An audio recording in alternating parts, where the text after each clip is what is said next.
اعوذ باللہ السمیع العلیم من الشیطان الرجیم۔ میں ہوں محمد عمران اور آپ دیکھ رہے ہیں ایمان کامل۔ آج میں ایک ایسی حدیث کے متعلق بات کرنا چاہوں گا جس میں عبادات میں آسانی کا معاملہ ہے اور اس میں نبی کریم صلی اللہ علیہ وآلہ وسلم کی رحمت کو واضح طور پر دیکھا جا سکتا ہے۔ واقعہ کچھ یوں ہے کہ ایک پریشان حال اعرابی نبی کریم صلی اللہ علیہ وآلہ وسلم کی خدمت میں حاضر ہوئے۔ عرض کی یا رسول اللہ صلی اللہ علیہ وآلہ وسلم، مجھے بتائیں کہ اللہ تعالیٰ نے کتنی نمازیں فرض کی ہیں؟ آپ صلی اللہ علیہ وآلہ وسلم نے فرمایا کہ اللہ تعالیٰ نے 5 نمازیں فرض کی ہیں، ہاں یہ اور بات ہے کہ تم کچھ نوافل بھی ادا کرو۔ اعرابی نے عرض کیا یا رسول اللہ، اللہ تعالیٰ نے مجھ پر کتنے روزے فرض کیے ہیں؟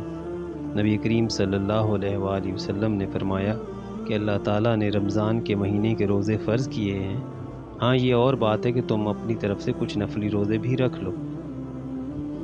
اس پر اس نے عرض کی یا رسول اللہ، اللہ تعالیٰ نے زکوٰۃ کس طرح سے مجھ پر فرض کی ہے؟ آپ صلی اللہ علیہ وآلہ وسلم نے اسے زکوٰۃ کے احکامات بتائے۔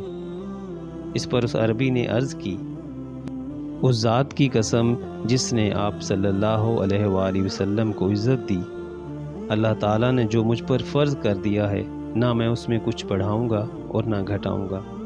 اس پر رسول کریم صلی اللہ علیہ وآلہ وسلم نے فرمایا، اگر اس نے سچ کہا ہے تو یہ شخص جنت میں جائے گا۔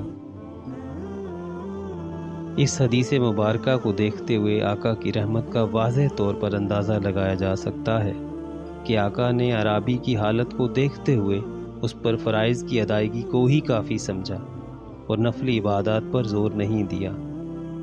تو جو لوگ دین اسلام کو مشکل دین سمجھتے ہیں ان کے لیے ضروری ہے یہ وہ دین کے ان پہلوؤں پر بھی غور کریں۔